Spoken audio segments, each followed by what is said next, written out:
பெரியவாசரணம். குழந்தைகளுக்கு பெற்றோர்கள் பெயர் வைப்பதுண்டு, ஆனால் அடியவர்களுக்கு இறைவன் பெயர் வைப்பது அப்படிங்கிறது அற்புதமான விஷயங்களாக இருக்கும். ஒரு சில அடியார்களின் வாழ்வில் இறைவன் நடத்திய லீலைகள், அந்த லீலைகளில் தோன்றிய நிகழ்ச்சிகள், அந்த நிகழ்ச்சிகளின் காரணமாக அந்த அடியார்களுக்கு பெயர்கள் அப்படின்னு சொல்லிட்டு அற்புதமாக அந்த சரித்திரம் செல்லும்.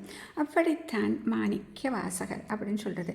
எதற்காக இந்த மாணிக்க வாசகர் அப்படின்னு பேர் வந்துச்சு அப்படின்னா, சிவபெருமானை சிவபெருமானை பார்த்த உடனேயே அவர் பாட ஆரம்பிச்சுவாராம். அவரோட பேர் வாதவூரார் அப்படின்னு சொல்கிறது.